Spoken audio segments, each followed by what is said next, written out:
Today's video, I'm giving you the unboxing and my first impressions of the Motorola Signature. Now, I always like to give this disclaimer, not sponsored by Motorola, bought this product with my own money. I like to take it one step further because I don't know if many reviewers are doing this, but I'm going to bring over here some receipts. Going over to my main phone, currently still OnePlus open, hoping that this will soon be my main phone. I've been trying a lot of phones. So anyways, go to purchases. You can see I tried to get that Honor Magic 7 Pro, had to get that refund. But here you see I recently got the Signature as of March 31st. At the time of this recording, it is April 3rd, 2026. More importantly though, so now that you know that that's not, sponsored, this phone actually came out this year, January 30th, 2026.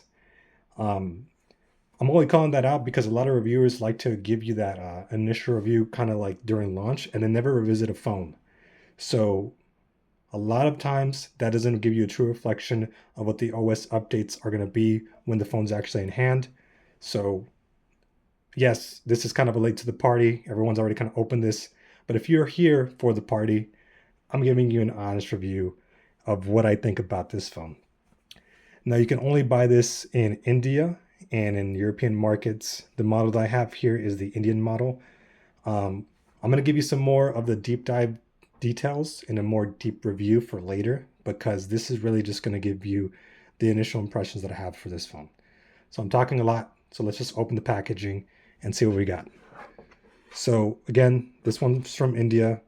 It is the green, the color, the Pantene Carbon, 16 gigabytes, 512 gigabyte storage. It's going to be hit or miss with how you get this phone if you're in the United States. I'm going to be answering the biggest question, which is if you're an average consumer, a smartphone user, would I recommend buying this if you're in the United States? Stay tuned because I'm going to give you, my opinion after I go through the unboxing. So the big thing about this Signature is you can't get it in the United States. So why would you want to still buy it? Well, maybe you're a freak and you still just like smartphones. You get a whole like little introductory here saying, thanks for doing the Motorola Signature Club. Again, because this is an India product, you're not going to get the perks of what you get here, to my knowledge. But again, that's not why I'm buying this phone. I'll share my thoughts again more later, why I want this phone.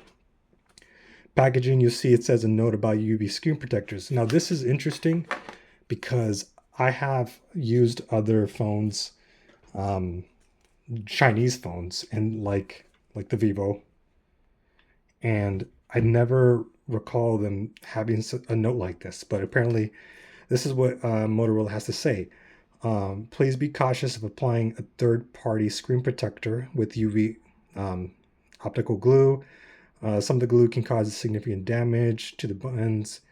To prevent this before applying the glue, please firmly cover the buttons, blah, blah, blah. So a little kind of disclaimer there. So, and just so you know, I have opened this phone already, gone through the OS, just so that I can know more or less what to kind of show you guys, the highlights of this phone. I know that's not a real true to first impressions, and sorry if I'm breaking the rule there, but I do have to go open the product because it is my own money. I got to make sure this thing works. Otherwise, I'm out of a refund. SOL. If you don't know what that means, Google it. Yeah. Anyways, more contents to the box. You got your charger. What is that? Come on now. It's a USB-C to USB-C. You got a block. And I believe this is, let me bring it up to my eyes right here. I think this is 90 watt. I'll cover the charge speeds a little later in that deep review, not in this video, but if you are going to get this, you're going to need something like a adapter so that you can charge it in United States outlets. So you can get some of these like in, Amazon, eBay. So not included in the box, so sucks. No case in the box either. Not sure if you noticed that, but no case. Apparently the European model gives you a case, but the Indian model does not. Oh, forgot that there's some books and stuff. No one ever reads these, I think, but usually get your little like SIM tool here. It gives you like whatever. You don't really care about that stuff. You care about the phone. So I'm going to put this on the side because I want to talk about this later, but that's pretty much what you get in the box. So now let's focus on, look at me making a mess. You like that, huh? Ridiculous. All right. All right, that's a struggle. That's a struggle. So let's bring this away. And now let's look at the phone and turn this on. So right off the bat, well, first before turning it on, right off the bat, look at this beautiful design. Personally, not one of my best designs, but I'd still say it's pretty good. I can't really articulate it in this video, but this is one of the most lightest phones I've used in a long time. It's a 6.8 screen size. Let me bring over the laptop. I want to show you some specs, some basic specs. I'm not going to cover all these because again, you can look these up, guys. Otherwise, I'm just shouting gibberish. 6.8 screen, 50 megapixel, Snapdragon 8.5, and the battery's 5,200 milliamps. Again, I'd suggest you look at GSM Arena, where I'd rank this phone as far as the price. I mean, I paid about $630. If you're going on eBay, you want to make sure that when you buy this, from a reputable seller, that you're not paying for the tariff tax. And so, yeah. But again, it's going to be hard to find this one. But more on the specs a little later. But just first impressions here. I mean, the cameras are, from what I've read, are pretty good for the price. I will say though, from my use, I would rate these as just decent cameras. You got your SIM tool there, so you can dual SIM up there, USB-C. This phone is curved, not one of the best designs that I like, so I don't know, they're still doing these curved screens, but very lightweight. Battery, I mean, some phones nowadays have bigger batteries, but I mean, I'd rate this battery better than a Pixel. So that's what you get at the beginning, the Motorola Signature. The funny thing is, well, I thought it was funny, is I guess they don't have the Moto Girl that says hello Moto. Yeah, so it just kind of does that. And we're going to go through it. So it says English, India. So let me just scroll down here so that I can switch it to United States. I believe it was there, no? Am I missing it? All languages. I guess it's just there. Huh. So I'm looking through the languages and I don't know. Oh, just English. English United States. There it is. So yeah, you could switch it to English United States. Vision settings. I normally don't change that, so we're just going to go straight forward. You can connect the SIM here so they can start working. I'm just going to do everything on Wi-Fi. I'm going to set it up as whatever. I'm going to move to the side so you don't see my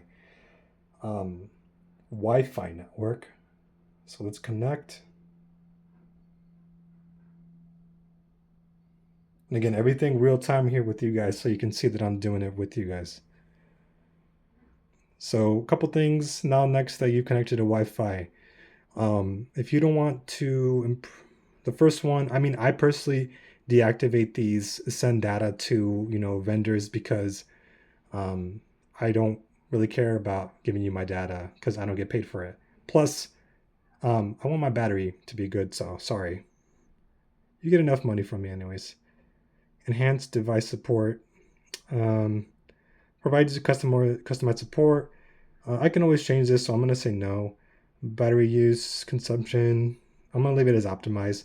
Smart updates, if I want to have the updates go automatically, I like controlling and knowing what I update, so disable that. So that's what you get. And then once you've selected that, let's see what the next screen is. Again, I've already gone through the phone, so I do have an idea of what the camera looks like. I'm not going to provide samples because, again, if you want that, hold off for the deep dive review that I'm going to give you guys. Subscribe if you want to see that. Not going to do sign into Google right now because I just want to go in and show you guys. what the OS looks like. I'm not going to put pen in. I'm not going to do location. I don't really want to do all this either, so let me just breeze through that. Accept. I don't want to review the additional apps. They're trying to throw you some bloatware there. And it wasn't that much. You can sign into Motorola if you want exclusive product information. I don't really need this, don't want it, because I can do that online myself. I don't need you to push it to me. I can look up if I want that news. Buttons or buttons or gestures. Um, I've I just use gestures now because that's what I do. You could do light, dark, or set up scheduled modes. I just do dark all the time. And let's go. And still no hello Moto.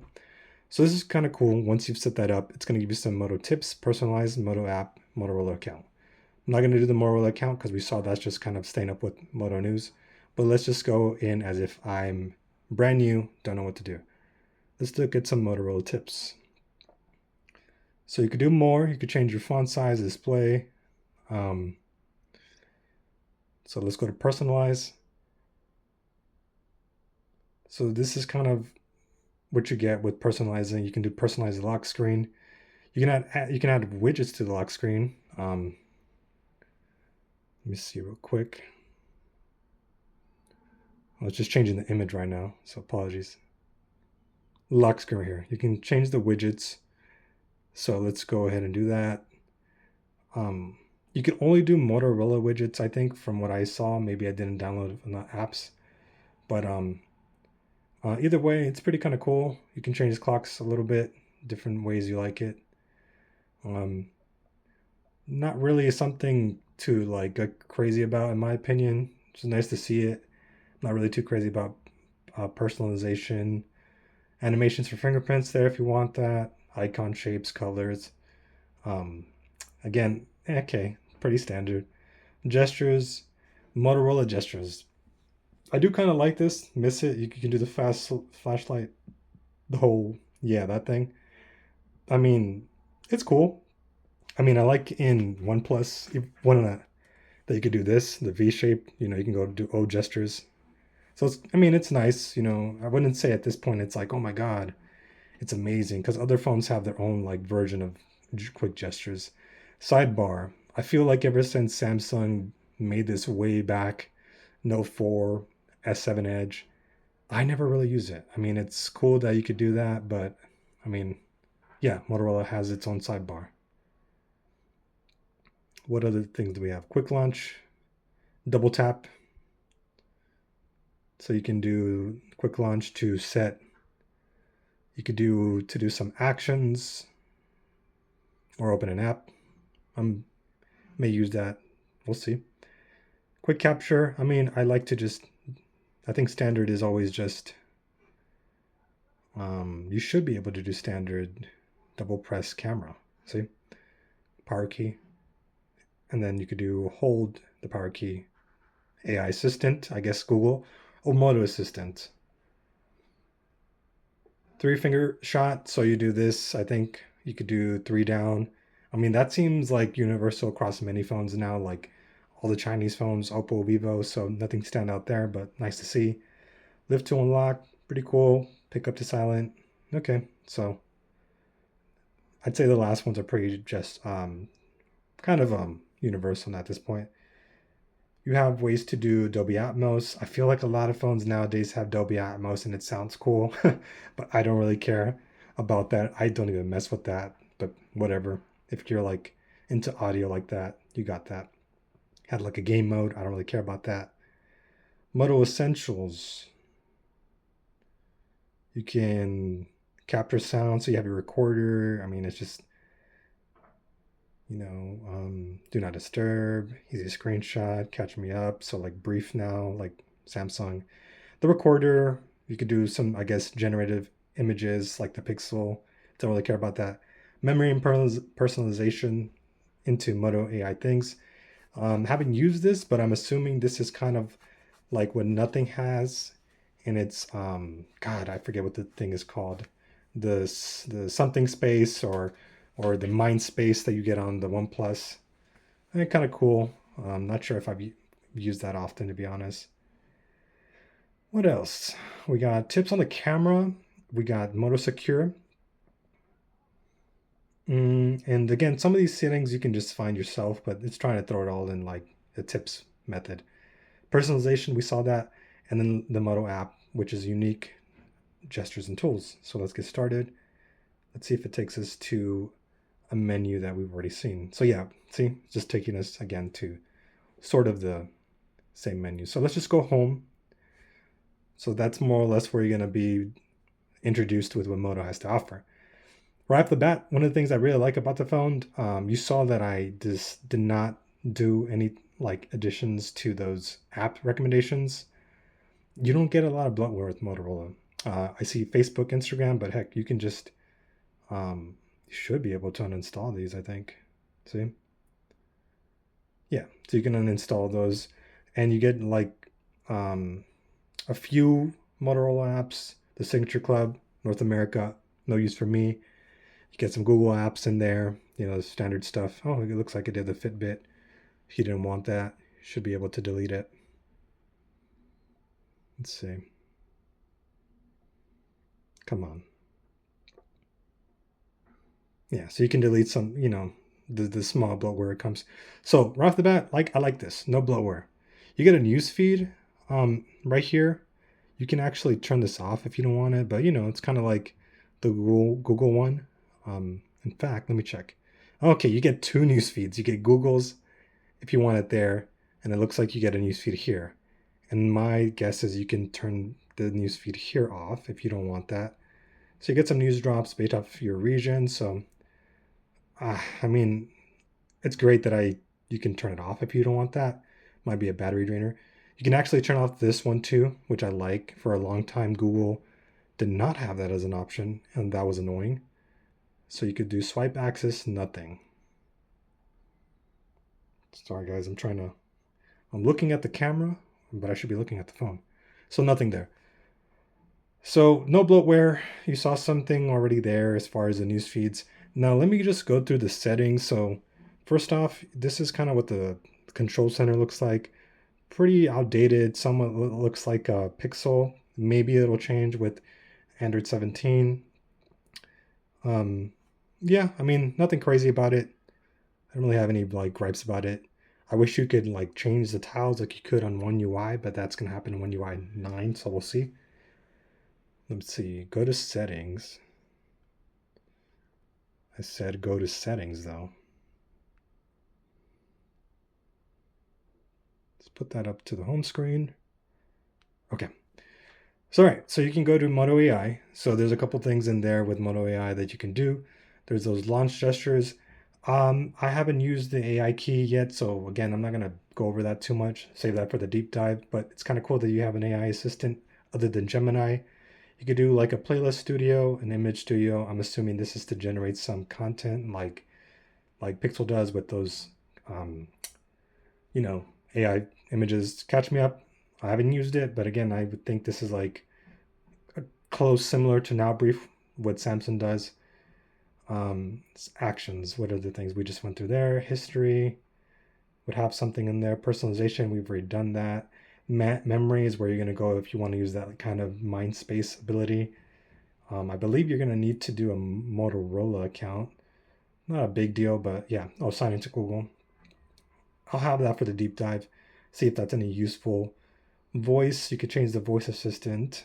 Local models. Not sure if I can change that.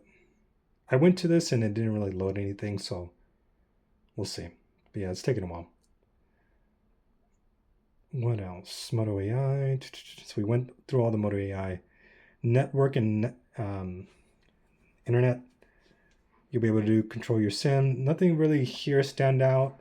One thing I wish it did have is I wish that it could do what OnePlus does, where you have the ability to, gosh, what is it? It's like where you can do dual Wi-Fi, where it connects the mobile and Wi-Fi direct.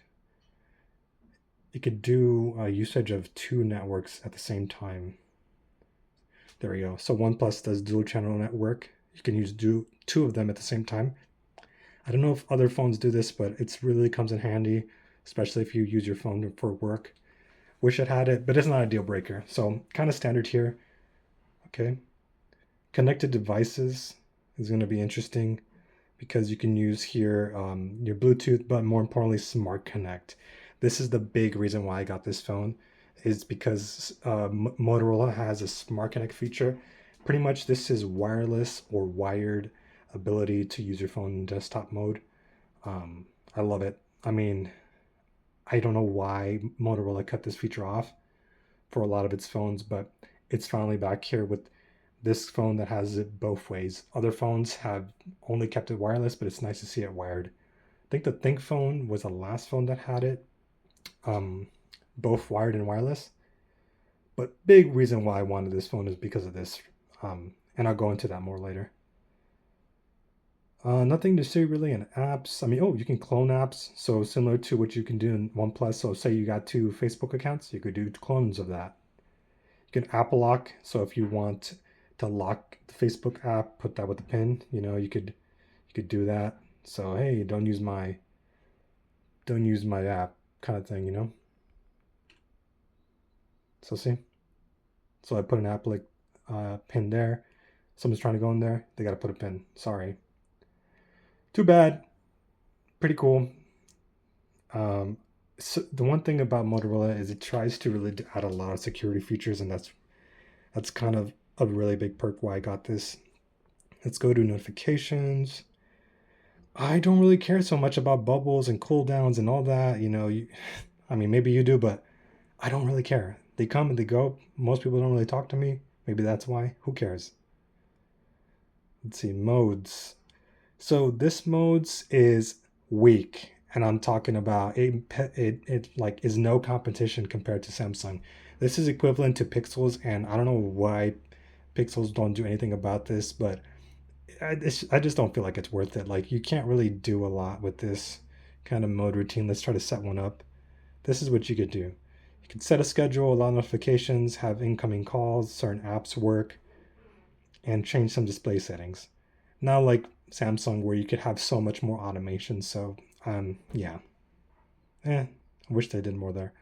Personalization, we did already saw that. The display, we can see that, kind of standard. Dynamic video enhancement, refresh rate. You could do some night light, flicker protection. It looks like some sort of eye care. You keep the screen from flickering in the dark. So interesting there. Screensaver, Smart Connect again to connect wireless. So you can use that desktop mode. And let's see what else. Home screen, lock screen. Got your control center there. You can do a modern style, old style. I like the options there. I just adapt and use the new style. Do that, or do that. Lock screen, you can add privacy, show your notifications to wake or not. I don't think there's any standout telling feature here. If I have missed anything, let me know, but nothing really here worthwhile for me, at least in my opinion. Gestures. We looked at some gestures already. You got the sidebar. You can do split to view. I do like the way they do split to view because you just do one of these. Oh, sorry. Let's try it out. So you got to do one of these. So let's try it out. You got to do it quick, like boom, boom. So let's just say I open Google Meets and then I go, you know what? Do that. And then it goes to one of my recents. So I like the gesture. That's really cool. I wish more phones did that. There's other ways to adopt it, but I think it's a really fast, convenient way. The screenshot that we saw earlier, you can modify the power key, AI, quick launch, actions, capture. We've gone over this. So yeah. Storage, again, you saw that is 512. I think 512 is a sweet spot. Backup. Now, I wish that the backup could allow the option to back up your data on the internal phone, but this is like the Pixel where you have to back up your apps over to the cloud. Not a deal breaker, but I just wish that internal was an option. I just prefer it that way. What else? Battery. So there's a lot of battery options here. Battery saver. Standard, maximum, you can schedule it too. Your usage, kind of like pixels here.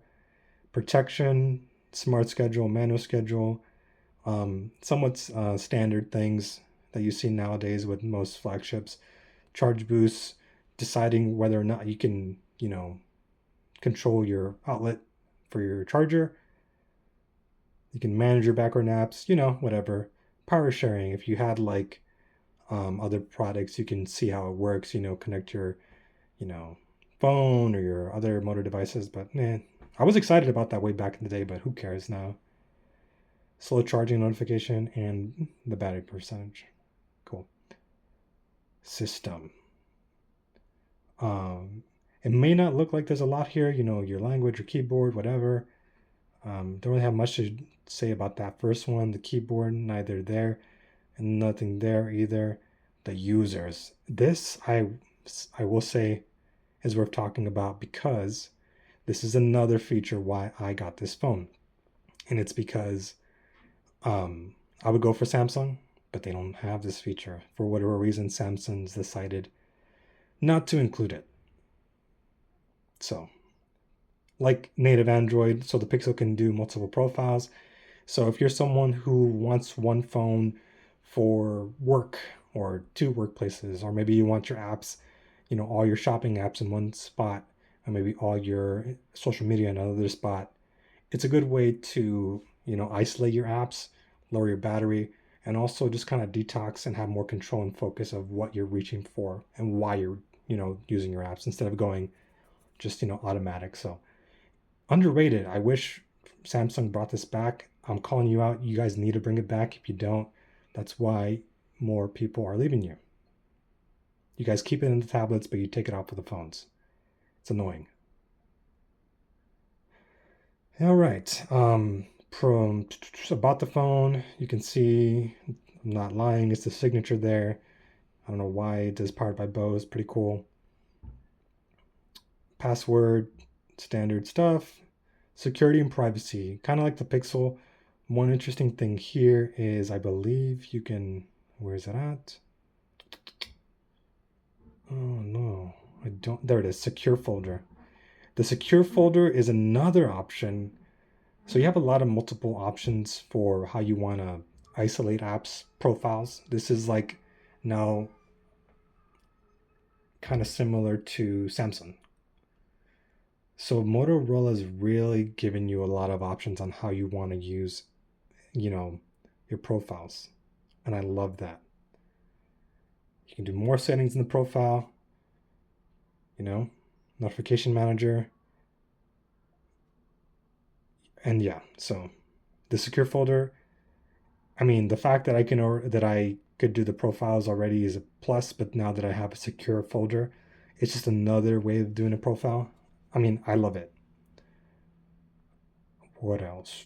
Let's go to nothing in location. That's pretty standard. Well-being standard. I guess if you have a pen, you can use it. I'm not gonna buy the pen. That might be too expensive, to be honest. Accessibility. You can do extra dimming if you want. Maybe you want to use that during night so you don't, wake up the missus. And that's it. So, all right.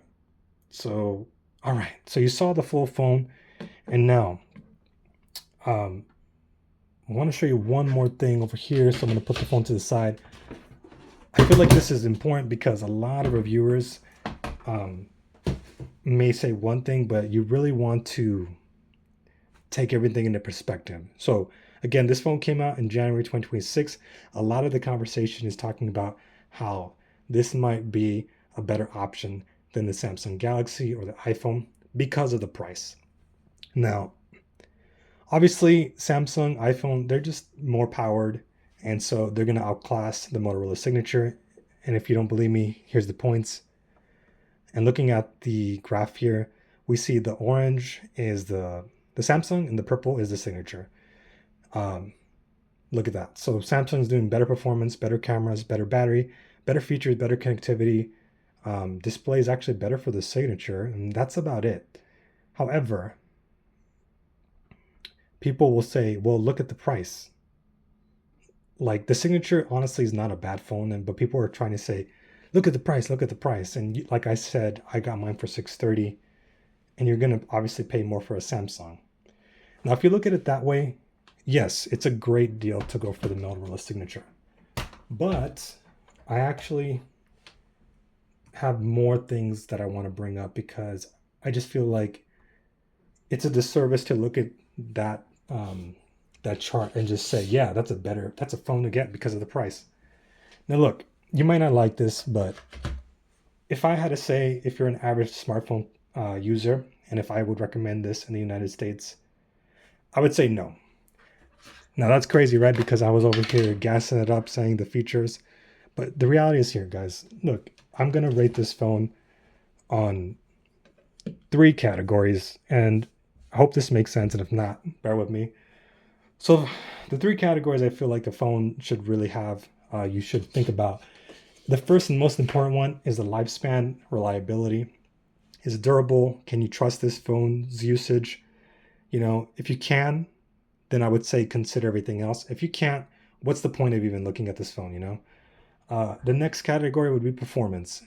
Um, if you can rely on it, say it does the most basic things, calls, texts, you get connection and all that. But if the performance is lacking, then you're probably better looking at other options. And then lastly, the features. I think a phone is gonna have to like really sell you once you have those other categories like passing is on the features. And that may or may not be like where a phone, does a lot for you. So if I look at the first category, right? Lifespan reliability for the Motorola. If it's low, average, high, I would have to say it's low. Now, if I say it's low, that would mean for me, there's no point of discussion talking about performance or features because it doesn't even pass the first category. Now, the reason why I say it's a low lifespan reliability is because this phone has possible band limitations. Now, it's made in India for the best coverage. You're going to want to use it for T-Mobile.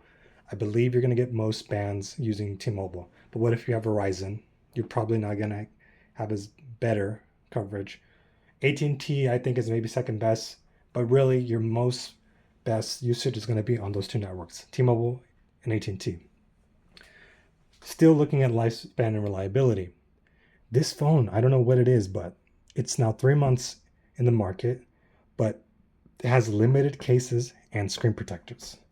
So if you're someone that does not like curved screens, and let me tell you, I do not like them myself because I last had a Note 8, I'm talking years ago, and I just know I'm the kind of person that might break the phone. Look, I have a Vivo that I solely use as a camera. This does not have a UV tempered screen, so it has a tempered glass for another phone. And it's just, you're going to have to be really careful because this might break. And another issue is if it does break, now you're limited to repairability and warranty claim. You bought this, you had to import this. So if you have to repair it here in the States, a lot of parts, they're probably not going to be here. You opening a warranty claim, you're probably not going to be able to do that. So there's a lot of risk here, guys. Just calling that out there. So that's why I'm saying that as an average consumer of smartphones, I would not recommend this. To be quite honest, you're better off going with a Samsung S25 Ultra or a Pixel. Honestly, I would rate first, second, third. More on that later. But so it's really looking low lifespan reliability.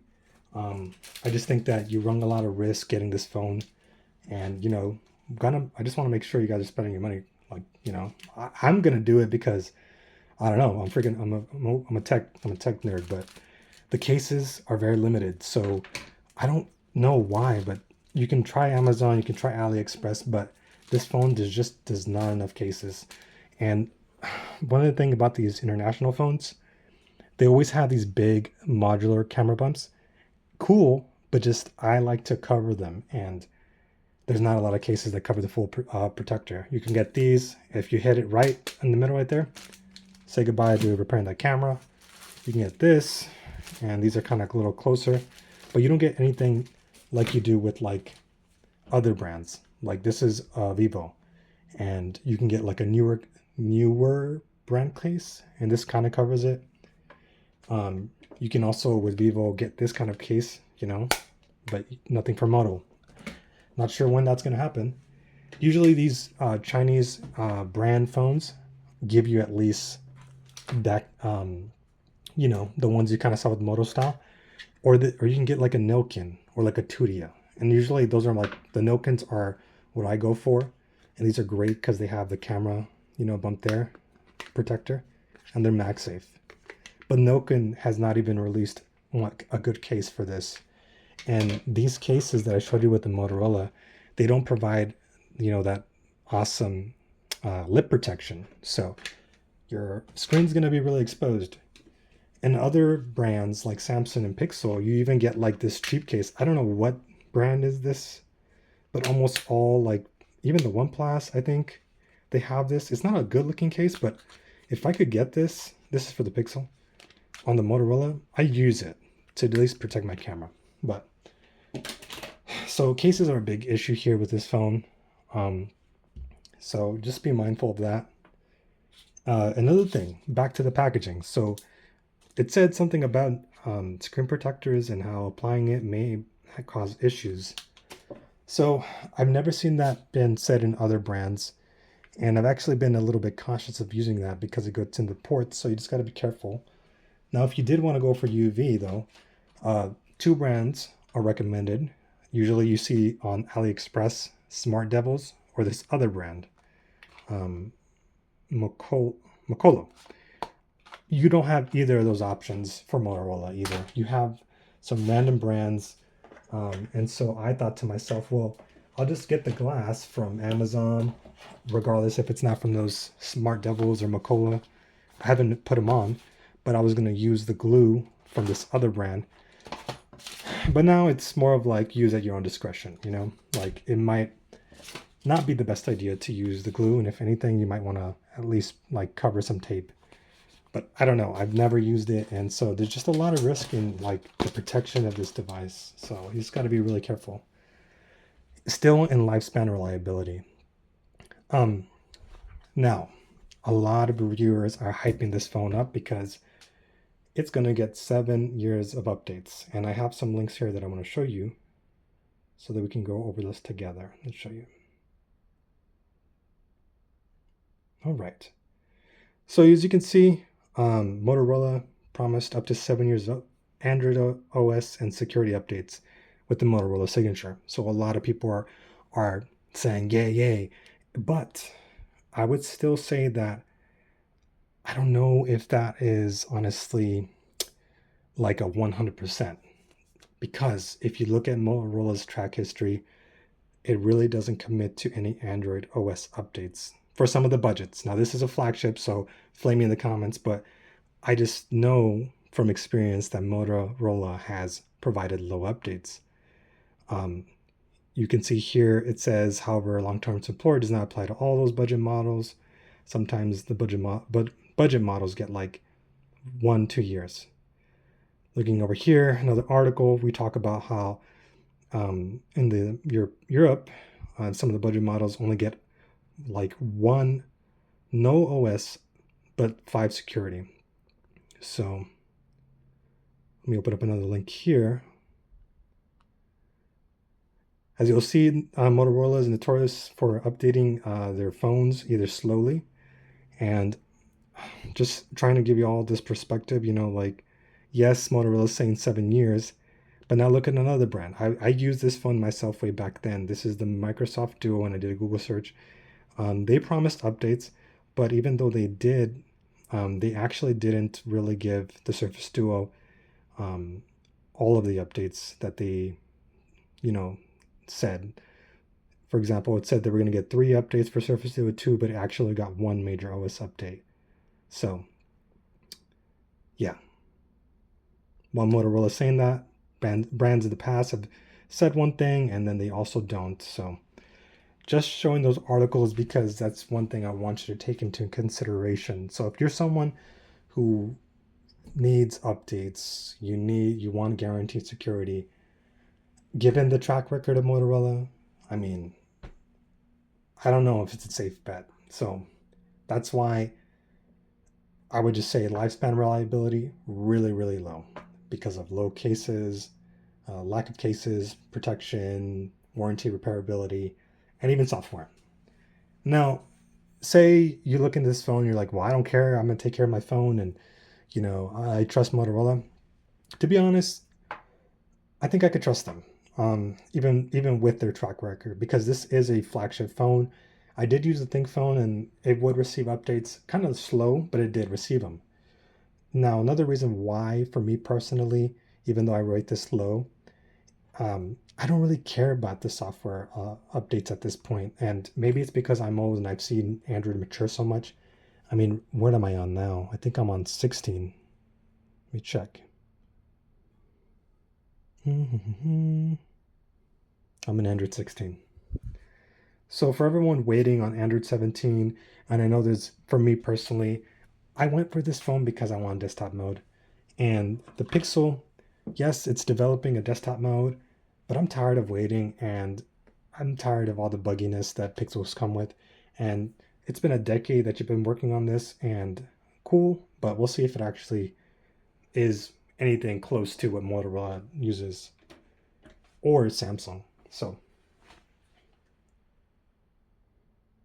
pardon 1 second. Okay, now that's what I would say for the lifespan. So if you heard all that and it's on low, then yeah, I would just go for the two other phones that I mentioned. Now, talking about performance. So on the chart, we saw that the Samsung S26 Ultra is obviously the more better performer, but this is still pretty good. Um, I do want to say though, a lot of people are talking when they talk about performance, they look at the chip and that's it. But I would want to talk about the cameras too, camera performance, right? Now, I'm not going to put screenshots on here on this video because it's now getting long. But honestly, this phone's cameras, they're not bad, they're not good. I'd say they're decent. And for that reason, if you're one person that can only get one phone, I would just tell you to get the 25 Ultra or the Pixel 10 because these two phones right here, they're like now year old. Well, this one's gonna still under just a year. This one's a year. You're gonna be able to get these at better deals, and they're probably better in terms of lifespan reliability. So performance, I would say it's kind of average. It's like nothing to like crave about. A lot of people are talking about the chipset and how like it's good for the price. Yes, it is, but if this is your one phone, the cameras are just decent. The only reason why I feel comfortable enough to keep this is because I have a Vivo that I keep solely as a camera. And yeah, I'm like a two phone carry person, but I only bring this one out on trips. And as far as my everyday shots, I just need a decent camera, and that's why I'm going with this one. The last thing, the features. Now, you saw all the features I showed you with, and to be quite honest, I'd say that they're pretty average. Like, the gestures are cool, but at this point, a lot of other options have their own ways of adding gestures. Um, and to be quite honest, the only reason why I got this phone and the standout features are because of Smart Connect, the ability for multiple profiles, and that's it. And that's because I want to use this phone for personal work and I want to isolate my apps. Now, Samsung, unfortunately, does not have that feature. And like I said in the video, you guys need to bring it back because why are you taking it out? Because if you go to accounts and backups, you don't see it. The one thing you could do with Samsung is use a secure folder, but Motorola does that. And you can only have one secure folder. So what if you wanted to isolate, your socials, just a profile for directions, just a profile for your banking, for your shopping and teams? You can't do like multiple ways with, unlike the Motorola. So I love the Samsung, and I honestly, even though it doesn't have all that, I think an average consumer is going to be better off getting this because much better camera support. It's just more better repairability, more secure stability and lifespan, and you have way more features. Modes of routines. You also have Samsung Dex. So, better option in terms of performance, smart and features. I would say goes to that.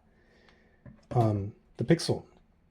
Now, if you want to try the Pixel, I'd say go ahead. The cool thing is this Pixel 10 Pro has the multiple users. I would go for the Pixel, but another disclaimer with the Pixels, um, I don't know why people aren't saying this too much, but this phone I cannot sometimes recommend because of the PWI. And look that up on Google. But if you have sensitive eyes, this might actually not be a comfortable experience. And yes, you can adjust the setting and accessibility, but that changes the PWM to 240 to 480. So now you're at a kind of equivalent to the Samsung. However, I've tried honestly recommending this phone to my brother. I had a 9 Pro and a 10, and I've seen firsthand that he just really is sensitive and he cannot use it. So PWM is a real thing. So if you've never actually branched out and you've been using Pixels, I'd say give it a go. You might be surprised to see a change in your eyes. I don't have as much sensitivity as my brother, but I do feel that my right eye has a bit of irritation when I use the Pixel.